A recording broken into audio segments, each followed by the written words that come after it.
Broadcast. The broadcast is now starting. All attendees are in listen-only mode. Good morning, everyone. This is Vanish from WSI ALM here with Armando Alas. He's become a dad again, so big congratulations out to Armando. He's joining us in this webinar as well. Not getting a lot of sleep, but hey, I'm pretty sure that it's worth it, Armando. Yes, good morning, everyone. Good morning, Vanish. Yes, it's a baby girl to the family, so we're all happy. That's great. That's great. Congrats, Armando. That's awesome. All right, so hopefully we have our analytics holding up and our GoToMeeting holding up with the fiasco last week. So we had a nice little conversation with the reps at GoToMeeting. So hopefully this one's a lot better. So we pick up the analytics interface pretty much where we left it from in our first session. So the first session that we had in analytics, we basically covered the admin area. As you can see, there's 4 main areas as far as the analytics reporting is concerned. You have the home page where all of your properties that are associated with the analytics account are going to be listed. And then you have your reporting interface. That's really where all of the main data set is available for your analytics account, which is what we'll really be reviewing quite extensively in our call today. You also have a customization tab, and in the customization tab, you can basically customize reports. We'll be actually seeing that in a sec. And then this is the tab that we'd actually covered quite extensively in one of our previous webinars, which was the admin tab. I want to repeat a couple of functions in the admin tab that are really critical for everybody to be aware of. The first function is under the account settings, and it's the user management tab. So I think this is probably the most frequently used tab that you'd be using when you're dealing with analytics accounts. And this is really where you assign permissions and add users or delete users or set up permissions for analytics access. A Gmail account is recommended, so whenever you want to add somebody in order to give them access to the analytics account for this particular analytics interface, all you do is go into the add permissions for box and you just pretty much put in their email. So in this instance, all you'd essentially do is just put in, test at whatever, or the actual Gmail. And then there's various different levels of access that you can provide the users. As you can see, you can manage users, which is kind of like the admin access. You have the edit rights, collaborate, or read and analyze. A lot of the times you would want to give only read and analyze access as far as the account is concerned, because they won't be able to do other stuff. This is basically just access to reports in the analytics account. That's the most commonly used permission that you'd be assigning. As you can see right now, this particular analytics, this Gmail, Dr. Hoffman Analytics at gmail.com, it's been assigned full admin privileges. So it's got the manage users, edit, collaborate, and read and analyze privilege associated with it. Like all of the access has been assigned to it. So this is the area where you assign access to your analytics account. So this is good to know. Then the other important one that we get a lot of questions from the ICs on is the All Filters tab. This is another important tab to know. You can create filters from this particular area. So if I click on New Filter, it'll allow you to basically filter out a set of filters in different categories. Let's say you want to exclude traffic or even include traffic. It's included by default. So if you want to exclude traffic, let's say from a particular domain, if you want to exclude traffic from a certain IP address, so let's say your client comes to you and tells you, look, I don't want to see any of my traffic that's coming in internally from my office in my analytics account. Here's where you'll set up that filter. So what you do is you just exclude traffic from the IP address, and then you'll set up the IP address range, and there's various different combinations that it allows you to access, and then you just hit save, and then your filtered data is what's going to be available in the analytics. So this is a question that we get very commonly asked in terms of how to set up filters and exclude either certain domains or certain IP addresses. This is exactly the area that you do it from. Okay, great.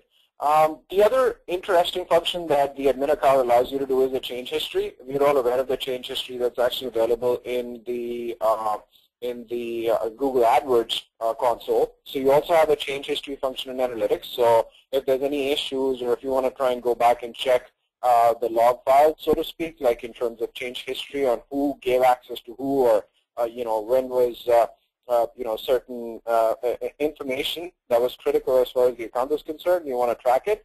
You can actually look at the change history, and you can see when users were assigned access rights and all that stuff. Great. Now, the other important function, so as you can see, there's some tabs that are duplicated in under properties. So user management is duplicated. It's also under view. Another interesting function is the goals function that I just want to go through really quickly. So in analytics, you have the ability to basically set up new goals and then track these goals. These goals can be a whole variety of different goals. So let's take an example of a goal. So you click on new goal, and then here's all the different kinds of goals that you can set up in analytics so as to track for your clients. For example, revenue. So you can track either revenue, you can track acquisitions, you can track inquiries, or you can track engagements. And Google's predetermined some fields that you can set up as goals. Like under revenue, you have like stuff like place an order or make a payment. In acquisition, you have create an account. In inquiry, you have view more, contact us, download or print, or make an appointment. So you can set these up as goals, and these are predetermined goals that have been set up by analytics. Engagement, you can actually set up request for trial, a newsletter sign up, use calculator, or submit.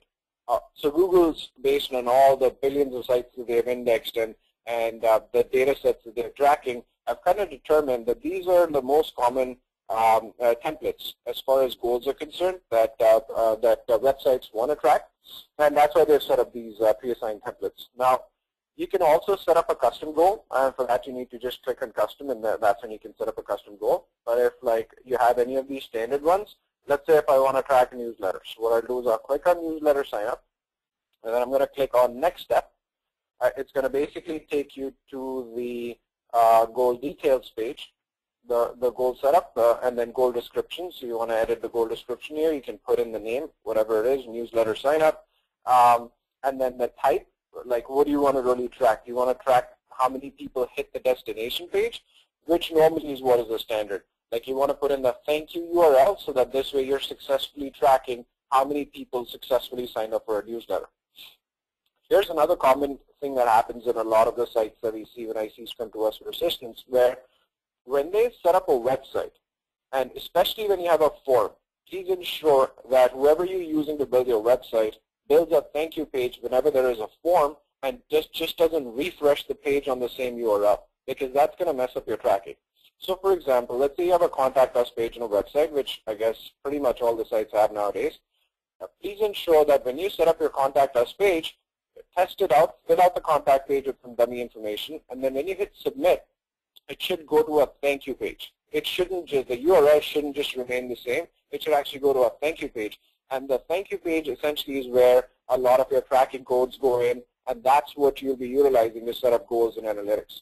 If you don't have a thank you page, and if that same URL just refreshes and says, thank you for submitting your information, but it's not technically going to another URL, like a thank you URL, then you'd have a bit of a challenge as far as tracking data is concerned.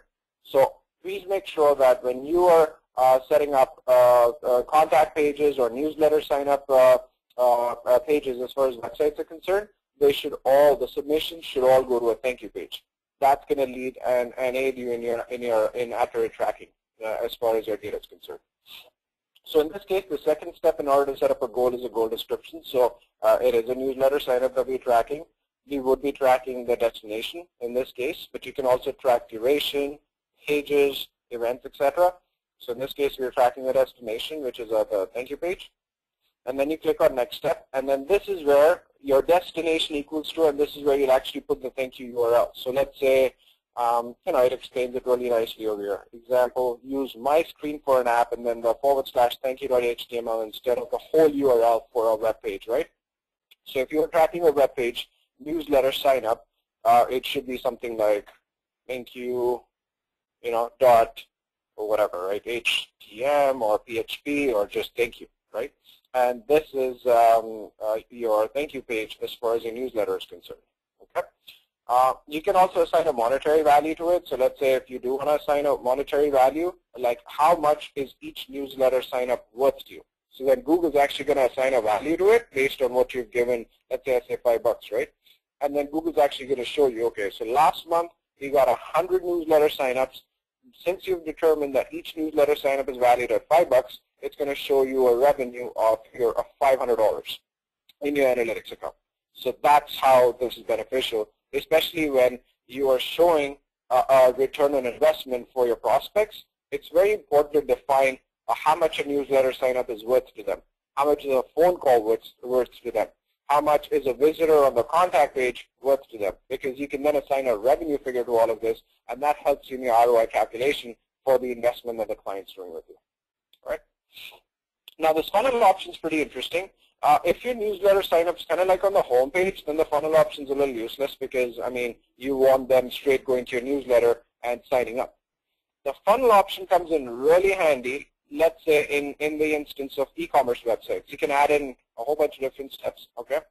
So let's say that you have an e-commerce website and you have a sort of like a flow, a checkout process that you want a visitor to follow on your website. So they come to your product page, they select the product, add to cart, they go to the checkout, then they put in their, they either register as a new customer or they put in their customer information, review their information, put in their payment, and then hit the thank you page for a successful completion of your order.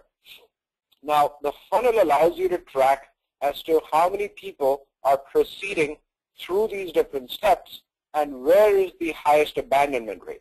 So let's say, you have defined step 1 as the actual the page where the product is selected, step 2 as where the product gets added to the shopping cart, step 3 where you hit checkout because you added in the shopping cart, step 4 is where we put your payment information, and step 5 is your thank you, your confirmation page that your payment's being successfully processed, your order's being processed. You can define a name and then you can put in the page, and then now analytics is going to start showing you how the different visitors are moving through the different process steps. So you can actually identify where your abandonment is taking place, and once you identify where your abandonment is the highest, you obviously need to do things in order to fix it so that you can fix your abandonment rate and make it as low as possible, right? So the funnel option is really cool when it comes to tracking e-commerce products and funnels. And you don't necessarily need to use e-commerce or funnels. Funnels for e-commerce, you can actually utilize the funnel option even for any sort of a sign-up. As long as you have a predefined path that you want your visitors to follow, you can have the funnel option tracking it, and then you can see where the drop-off is taking place and do things to fix it, right? So once you create the goal, you can verify it just to make sure the goal is set up correctly, and then that's essentially how this works. All right. So thought I'd spend just a little bit of time on the admin section. I know we've been through this before, but these 3 areas are very important for you to get a good understanding of. Since this is sort of like a beginner's guide to analytics, we wouldn't be spending a lot of time on customization and custom reporting, but just to kind of touch base on customization, you can create custom reports, right? You can either create your own reports where you can click on new custom report, and then you can actually group a whole bunch of different metrics together. You can give it the report a name, and then whatever metric you want to add, you can put in that metric, and you can create a whole bunch of different custom reports, and you can set these up over here. Alternatively, Google also gives you a very powerful option, and that's the import from gallery. So if I click on import from gallery, you'll see that there's a whole bunch of different reports that have already been pre-populated by Google for your usage. So you can actually filter the report by category. So, if you want to focus on acquisition-related metrics, branding-related metrics, campaign or conversion or display-related metrics, you can actually choose whatever category you're most interested in. Like, some of the ICs are really interested in mobile as a category for their prospects. And then you'll see that all the mobile-related dashboard reports that are already created for you, like this one's created by Avinash Kaushik, the Occam's Razor Awesomeness, right? So it's already pre-designated in here. You can look at the new Google Analytics User Starter Bundle. You can look at the Site Diagnostic Internal and External 404 report. So these are all reports that are templated already, pre-populated.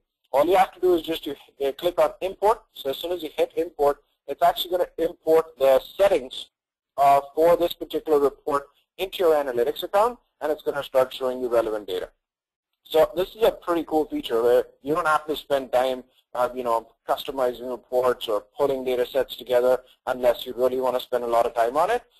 There's all these pre-filled dashboards that you can basically look at and import into your analytics account, and you can basically look at all these reports based on the category that's most important or most relevant for your client. And this might also be client-driven, right? They want more, let's say, more acquisition metrics. So in that case, you just click acquisition, and then you can see all the different acquisition-related reports that are already pre-populated in the gallery. And then you can import any of the reports that kind of make sense to you. This is a pretty cool feature there. Okay, so let's go into the reporting tab. So the reporting tab essentially is kind of like the main tab where you get all of your information, right? So we start, I know we covered the sport hop reports, but let's just touch base really quickly on these reports. So dashboard, again, is essentially like your main area where you come in and you can actually look at your dashboard. Dashboard's kind of like, as the name suggests, your main sort of like a dashboard where you get all your main metrics. You can create your own dashboard, or you can utilize a starter dashboard. You can start with a blank canvas, or you can start with like a template that they already have, and then start populating a dashboard with like different metrics, right? Or you can import from gallery, the feature that I just showed you. If you do, want to utilize their starter dashboard, just call it whatever. Like, give it a name, click on the starter dashboard, and then you can start creating your dashboard and populating all the information over here, right? The shortcuts, so in the admin section you can actually create shortcuts. So if there's any reports that you want quick access to, you can actually create that in the admin tab, and then all your shortcuts going to get created here. We covered this in an earlier webinar, and then you just click on the shortcuts and it's actually going to display that report for you. Okay. Intelligence events. Events is again, you can create certain events to trigger in your events tab. You can create that in your admin section over here under events. So you can create events in, just looking for the right area, custom alerts right here. So you can basically create custom alerts, and that essentially is going to get reported over here in your events category as well. And the events can be anything. Like, let's say you've created events where send me an alert when there is my traffic hits more than 1,000 visitors in a particular day. So send me an alert, because let's say that's really good news for you and you want to alert your customer as well. And that's where you can set up alerts, and all your alerts are going to be recorded in under intelligence events, right? Useful function, because this again is like a lot of the ICs can potentially use this for good news. So if sessions hit a certain number, if the page views go up, if Google Organic goes up by a certain number, this is where you can actually set up these automated alerts so that it's good for you as well as for your clients that you can alert them to. The real-time report is something that's really, really cool. The real-time report actually allows you to see what's happening on your website in real time. So if I look at the site right now, there's about 22 active users on the website right now, and this is kind of like the overview, the dashboard for the real-time report. It's a really, really cool report. It shows you the top active pages, so these are the pages that are being looked at right now as we speak. Top social traffic, top keywords, top locations, so I can see where the traffic's coming in from. So I see there's a lot of traffic coming in from North America. There's a bit of traffic coming in from, I believe this is Southeast Asia. Yeah, it's towards the right of India, so you have more like Southeast Asia. So there's some traffic coming in from there, and then a whole bunch of traffic from North America, right? So you can see what's happening real time. You can drill down into this real-time report. You can look at locations, as you can see. The US is 14 visitors, UK is 2, India, Ireland, Pakistan, Philippines, Switzerland. So it's getting a lot of traffic from pretty much all over the globe. Traffic sources. So what is a source of this traffic? So Google sent him 13 visitors out of these 23 that are on the site right now, and as you can see, this number is dynamically changing. So Organic's a huge portion of this website's traffic. They almost get like 80% of the traffic through organic because of the sheer volume of content that they have. So you have 13 visitors in organic, direct is 7, socials 2, and organic is 1, which is separated by Google and Bing, right? You can look at content. You can drill down in the content area, so you can actually see what pages are being looked at. Whenever you see a blank, that's basically the home page. So the home page has about 4 visitors, 4 active users right now, and then you have the podcast page, which is 3 users. You have the 12 supplements you should never take article that we are actually doing a bit of syndication activity on for this client right now. It's got 2 visits, and so on and so forth. So the real-time report's really cool when you're looking at, let's say, you're launching a campaign. It's a time-sensitive campaign, and you want to actually see how well that's working out. This is a very cool report to actually even impress your prospects, your clients, showing them that you can actually show them, you have the ability to see what's happening in real time on their website. So very cool report. And the best part is that Google's giving all of this, away for free. The enterprise version is supercharged. It's amazing, but it's like pretty expensive. So even for the free version, they're doing, they're giving us a lot of information. And it's kind of like the stock market because you see traffic going up and down. So it's kind of exciting for the client, the customer, right? And right now you're looking at smaller numbers, but imagine if you're looking at an enterprise level site where you're getting like 100 or 1,000 or 10,000 visitors a minute, and you're seeing the dynamics and the data change. It's pretty exciting. Again, events. So if there's any events that you've set up as a flag, as an alert, you can actually view that over here at the bottom. If you've set up any conversion metrics, so let's say if you've set up a goal, I showed you how to set up the goals a while back. So let's say if you've set up a newsletter goal or a contact goal, you can actually see what's happening to the users based on the goals that you've set up. All right. Okay, so in addition to all these different tabs that we have, I'm just going to close these out. Great, so everything's closed out. So there's 4 more tabs that you should be aware of that are really, really useful tabs. And I think these are probably the more common tabs that a lot of you access on a day-to-day basis. You have the audience tab, and I'm going to go through these in detail. And then you have the acquisition tab, you have the behavior tab, and you have the conversions tab. The audience tab is a holistic sort of a tab that actually gives you an overview of what's happening as far as your audience is concerned. It gives you data like what country or city, state the visitor is coming from, where are they coming from, what channels are they utilizing to come in from, et cetera, et cetera. So like sort of like a global overall view of your traffic per se on your website. The acquisition tabs goes more into detail, and it actually gives you more insights into where the traffic is coming in from.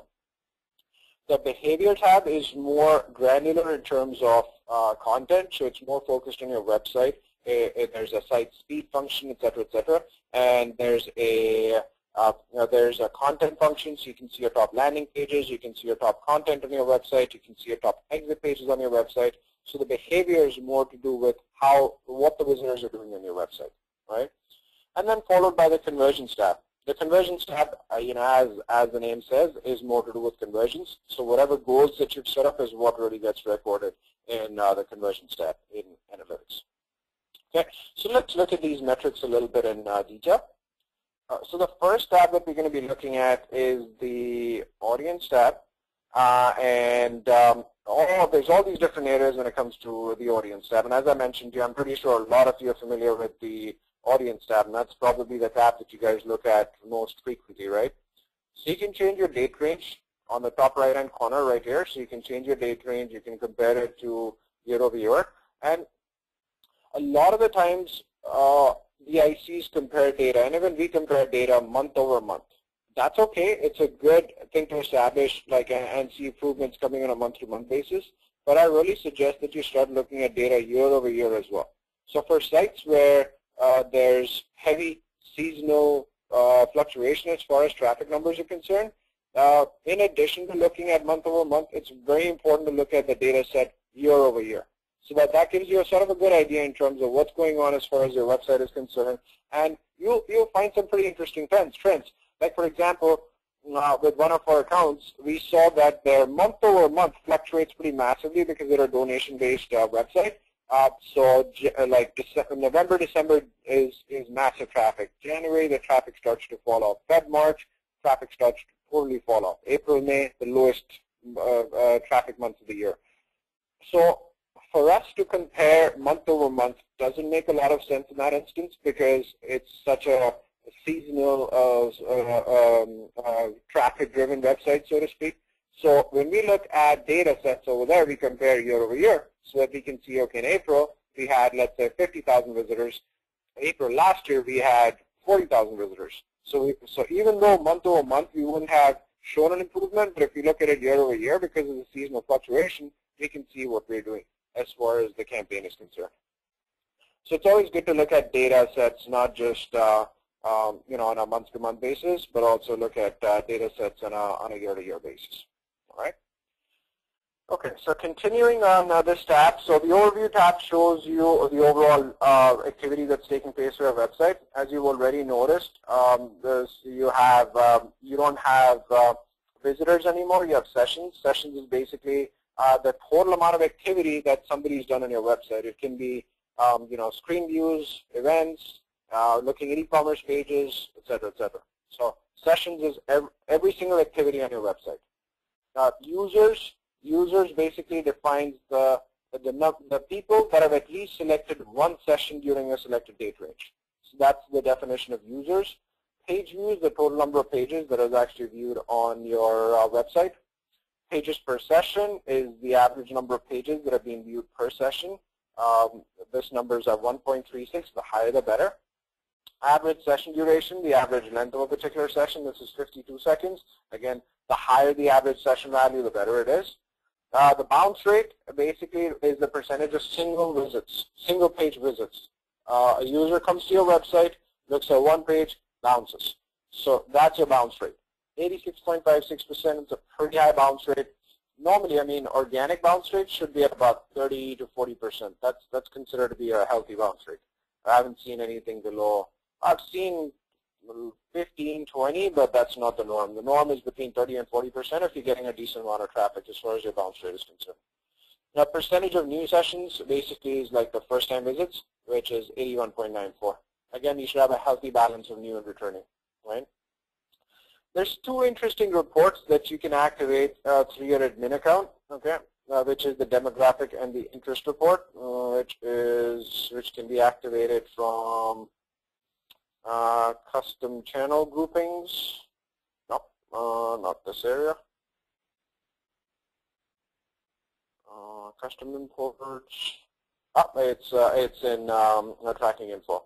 So in the tracking info, you can actually activate two reports, which is the demographics and the interest. Very interesting reports. Let's take a look at them because I bet you a lot of you don't have these reports activated in your analytics account. Okay, so the demographic report actually shows you a percentage of traffic, where it's coming from. So it shows you age and it shows you gender. So in this case, you're looking at a 60-40 blend when it comes to male and female. So the site is actually more skewed towards females. And then the age group, the site's obviously more skewed towards the 35 to the 44 age group. A common question that you might have is, how is the demographic being calculated? They use Google's DoubleClick data, so you have to actually modify the code in your analytics account in order to activate demographic and interest-related info. So Google uses their DoubleClick network, which is their advertising affiliate network, in order to gather this data. Right? And then in a very similar fashion, the interest report is quite detailed. It actually shows you what category of visitors do the visitors that your site belong to, right? So it shows you the category. So, movie lovers, TV lovers, technophiles, news junkies, cooking enthusiasts, etc., etc. And then you can have segments. So, so you can see there's real estate, travel, home and garden. So this is the kind of segment that's coming to their website. And you can see what percentage of total sessions these categories represent, right? And you can actually dig in even more deeper. What's the benefit of the interest report? Well, the interest report actually allows you to understand your customers a little bit better. Again, take the data with a grain of salt because it's not 100% accurate. At the end of the day, you know your audience the best. But it is a pretty good representation of sort of like what profile your users, your visitors belong to. And then this way, you can gear content towards the users based on what you see over here in the affinity category and the in-market segments. And that's how you can classify, categorize your different data sets. And also base your content strategy around the interest groups. That's very important. Further on, under the audience tab, you also have the geo. I'm pretty sure most of you are familiar with the geo tab.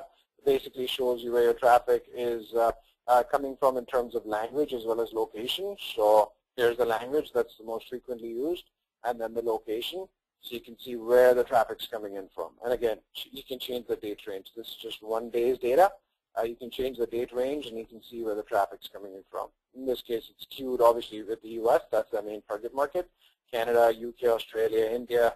1 billion people in India, right? You can't get them away from the analytics. Do whatever you want. South Africa, New Zealand, Singapore, Malaysia, Philippines, right?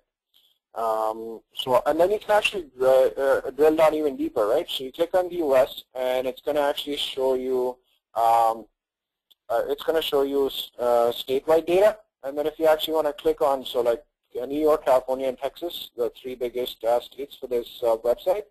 And if you actually want to click on the state, it actually breaks it down citywide. So you have New York, Garden City, Buffalo, Floral Park, Huntington, et cetera, all the different cities that are actually driving the traffic within your location tab, right? The behavior tab allows you to understand your new versus returning, how many new visitors, how many return visitors. So the blends around 80-20 in this case, right? And then you can drill down deeper into the metrics. Frequency and recency as well. This is kind of interesting. Frequency meaning how frequently are the same visitors coming in and looking at sessions. This allows you to understand the stickiness index of your content. How sticky is your content? How addictive is your content? Is where the frequency and the recency report can help you gauge. All right. And then engagement. How long were they spending? How long were they spending on your website? Like how much of a session duration did they have? How much time were they spending on your website browsing through all the different content? Again, good to understand if the users are really taking to your content or not.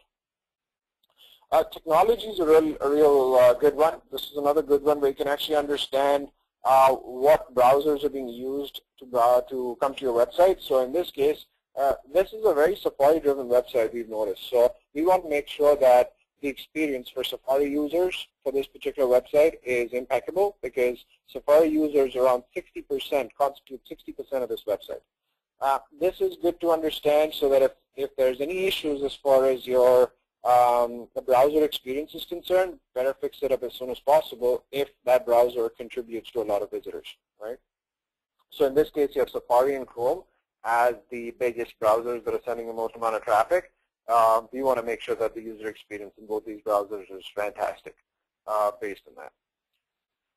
A network is also good to understand because this also allows you to understand speeds with which your site is being accessed. So Verizon, Time Warner, Comcast is like the top 3 network providers. If you do see a lot of dial-ups coming in, if you see a lot of, I don't even know if they have dial-ups now, but if you do see a lot of slow connection time that's coming in, that's a straight up indication for you so as to not have very heavy content on your website. You don't want to have a whole bunch of videos right on your home page if you know that the connection speeds of the users that are coming to your website are not very fast, right? So the network is good to understand that. Mobile is getting more and more importance as a tab in order to really understand what's going on because if you do realize, like in this instance, desktop and mobile is almost 50-50, which is pretty high. So if you do have a user sort of like a ratio that's kind of skewed so heavily or let's say balanced from a desktop to a mobile, it's time to make sure that your website is responsive or at least mobile friendly.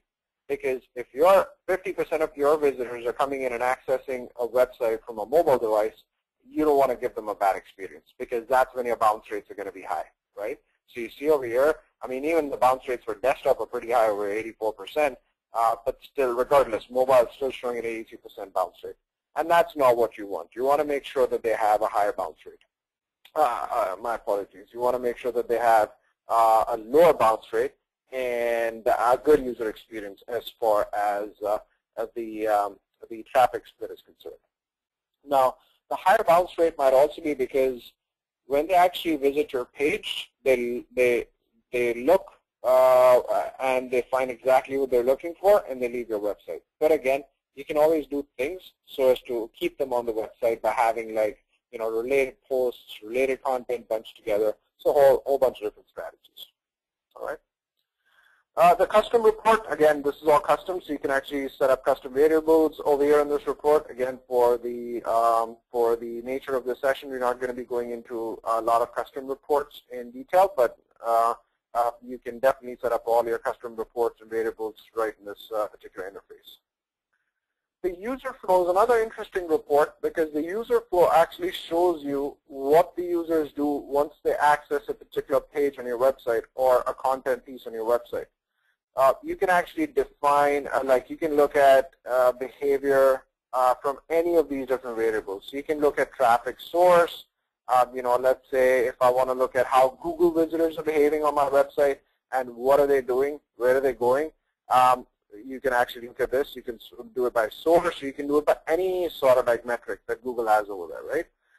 So, and this allows you to understand, again, what your visitors are doing. It tracks 2 interactions, so it's tracking your starting page, and then it's tracking your first interaction and your second interaction. So you can actually understand the flow. So like, let's say if I say highlight traffic through here, right? Now you can see what my Google traffic is doing and what percentage of my Google traffic is going where, and where is the drop-off happening. Again, a very detailed sort of a report to really break down the behavior and the traffic patterns based on a whole bunch of different metrics to really understand what your traffic is doing on your website. Beautiful report, requires a lot of in-depth analysis to really understand your traffic, see how they're kind of flowing through the website. But the good thing is that Google does give you that ability to understand what your users are doing to this granular detail, right? Going into the acquisition tab. So the acquisition tab, as I mentioned to you, kind of gives you an overview of where your traffic is coming in from. So if I click on the overview tab, that gives you a good understanding of your channels. So organic search, direct, referral, social. You know, you see this is the percentage of traffic that's coming in from all these different areas. And Google had done this change where they basically split up the tabs into acquisition, behavior, and conversions, because it's sort of like logical, right? So acquisition relates to all of the information about where the traffic is coming in from. Behavior relates to all of the information in terms of what this traffic is doing once you've acquired this traffic to your website. And then conversions relates to what the traffic actually converted to after you'd acquired the traffic. So it's sort of like logical steps, and that's how Google's kind of like, when they did the change in analytics, they set everything up in these sort of like funnels, acquisition, behavior, and conversions, because it's all sort of like in a cycle, right? You can drill down deeper into channels. So if you click on channels, then you can look at the behavior patterns and the number of visitors, new users, bounce rates, etc. per channel, and you can look at that. I'm pretty sure, again, I'm sure all of you are quite familiar with this. This is kind of like the default reports that I'm sure a lot of you look at. All traffic relates to more granular data on where the traffic is coming in from. In this case, there's the Google Organic, there's direct traffic, there's Yahoo Organic, and then there's they have another site called the Hoffman Center. So that's sending over some referral traffic on to drhoffman.com, and that's what's tracking it over here. Bing, Ask. They get a lot of Facebook traffic, the Facebook mobile traffic as well as Facebook desktop traffic, and that's reflected here in the numbers. You can drill down further into your referrals, and you can basically see where the referral traffic is coming in from. So you can see the Hoffman Center, Facebook, T.co, probably a referral website. As you can see, mobile Facebook, DuckDuckGo is a search engine, so that's sending them some traffic as well, right? The next few tabs, campaign, keywords, cost analysis, AdWords, etc. This is all to do with Google AdWords. If you're running AdWords, that's when you can actually you can link AdWords with analytics, and that's where you can get a lot of data as far as your AdWords campaign is concerned, so as to make it even more effective, right? Social gives you a whole bunch of social information. So your social networks like Facebook, Twitter, etc., etc. So as you can see, you're getting social network traffic. Facebook, Twitter, Pinterest, etc., etc.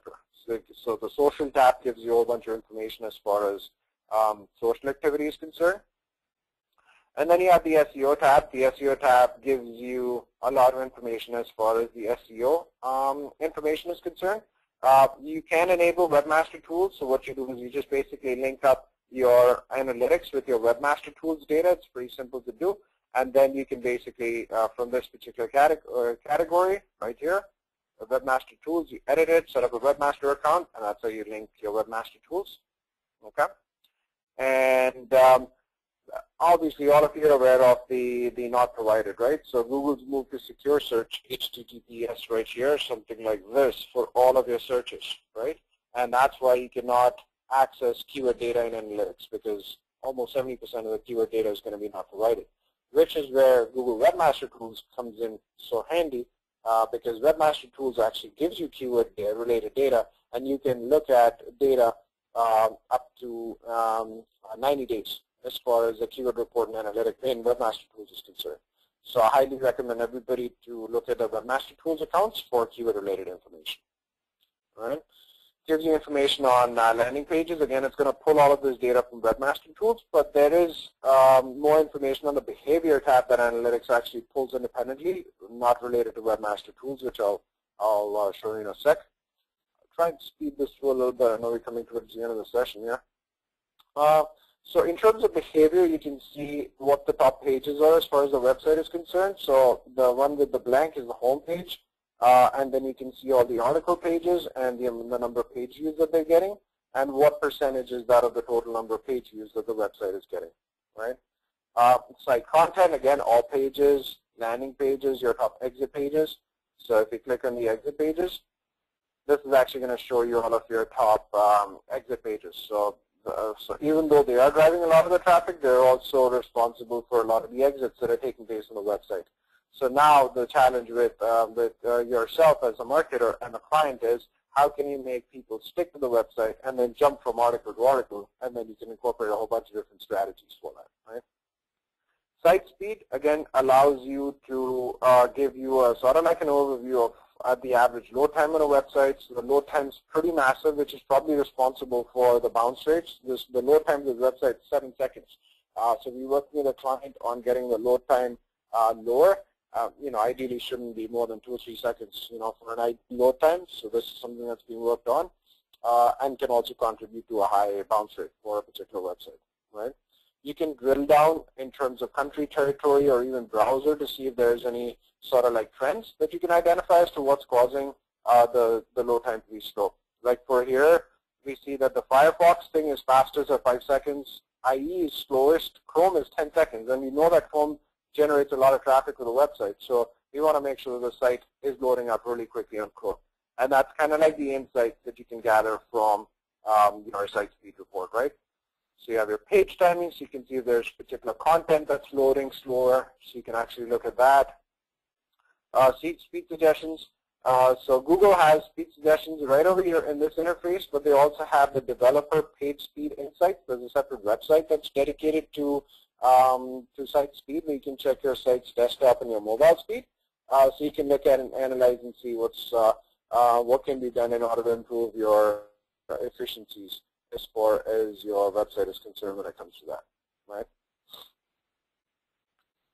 And then you have the site search function. The site search function is basically a function that allows you to actually look at what's happened in the search box. So whenever you have visitors typing in queries within your search box in the website itself, your site search function is going to capture that, and it's going to give you data.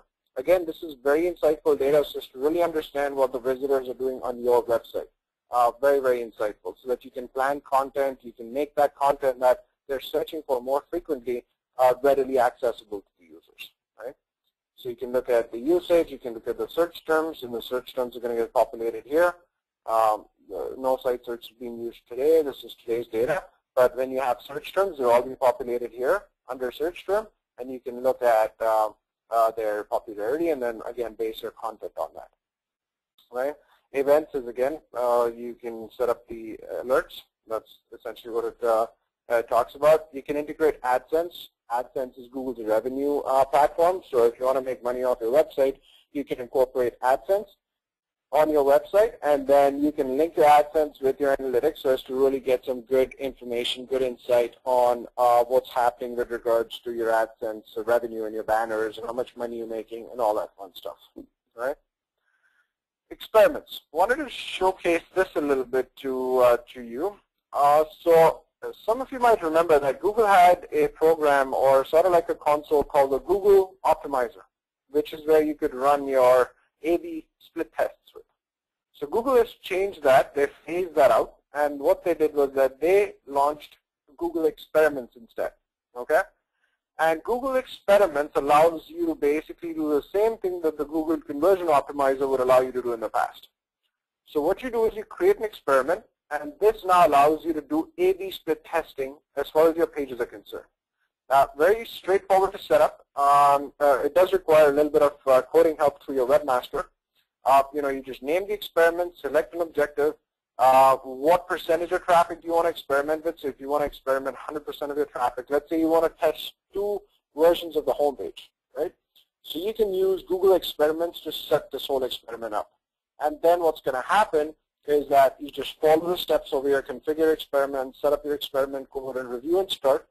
It's going to dynamically start showing 2 versions of your home page to all of your visitors, the percentage of traffic that you specified here, right? If you specified 100%, it's going to start alternating the home pages that your visitors are seeing when they come to your website.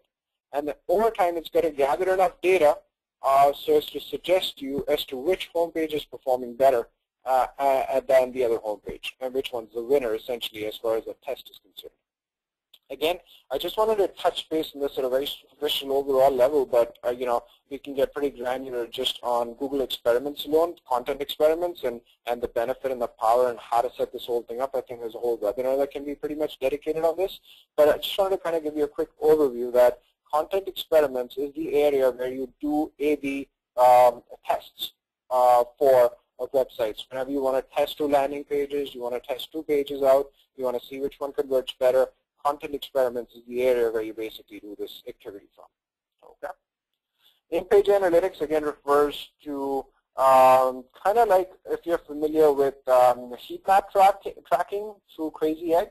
So Google's in-page analytics is very familiar to Crazy Egg software, where they basically start showing you heat map of all the different areas on your website, all the different pages and the zones and the clickable areas on your website that are basically, and again, it's pretty browser heavy in terms of like the load, so which is kind of not loading up right now, but it's very similar to Crazy Egg. It shows you a heat map of the most clicked areas on your website, so you can try and understand what the visitors are doing on the different pages.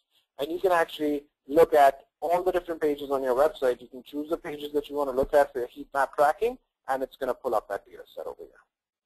All right. Moving on to conversions. So conversions, as I mentioned to you earlier, is basically where you can look at your goals. So there's no goal set up for this particular website, but if you, let's say, had a newsletter sign up, if you had a download, a white paper download that you were tracking, if you're tracking contact us, or if there's any contact us views that you were tracking, this is essentially the report where you'd be looking at all the goals that are set up. And in order to set up goals, you can go in the admin panel and go into goals. That's where you can basically set up goals from, as shown to you earlier. So going back, so goal URLs, and then you can see the funnel visualization. This is essentially what I was talking about. When you set up your goal, you'll be able to look at your funnels, and you'll see where the abandonment is taking place. So as to really understand what needs to be done in order to fix the abandonment in the different areas. Right, so that's also the funnel visualization. E-commerce tracking, you can actually look at your product performance, your sales performance, your transactions, your time to purchase. All of that can be done through the e-commerce interface that you have. Again, there's specialized code that you put in. For e-commerce tracking, you put revenue numbers, you put your shipping information, all of that in order to activate the e-commerce module and start tracking a lot of your e-commerce activity. Multi-channel funnels and attribution, again, these are all advanced analytics functions that allow you to, again, get some good and insightful information as far as your conversion parameters for the different conversion goals that you've set up in your analytics account. Okay. Again, conversions, I think, is a pretty cool facet of analytics, and we can, again, dedicate a whole webinar just to conversions, and we can perhaps look at an analytics account that has e-commerce tracking and goals set up so as to give you a better understanding, which is something that we can probably do for one of our future webinar sessions. Terrific. So this is a little bit of an overview for analytics that we have for you. I think we just have time for a couple of questions. Adrian is pretty kicked. Like, congratulations, cigars with Armando. That's great. So congratulatory message from Adrian Armando for you. Bob has a question. Vineesh, can you show us where the template report from Gallery shows up? I installed Occam's Razor and couldn't get it to display. It must be missing a step. No, it should actually be visible right over there. So let's say if you go to the reporting, all right, and then we go to,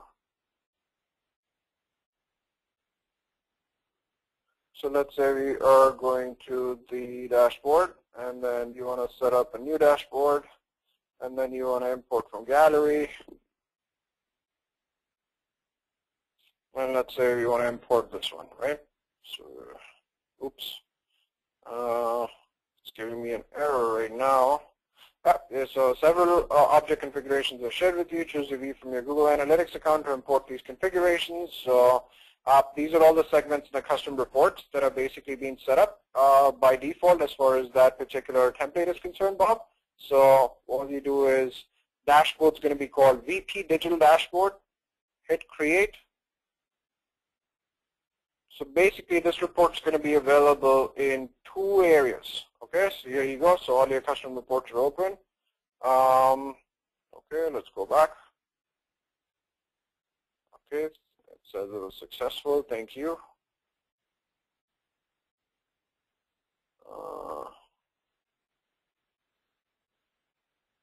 So the report's going to be available in your reporting tab and your customization tab. It's grayed out for me here, and it's acting up a little bit, but let's try and access it here.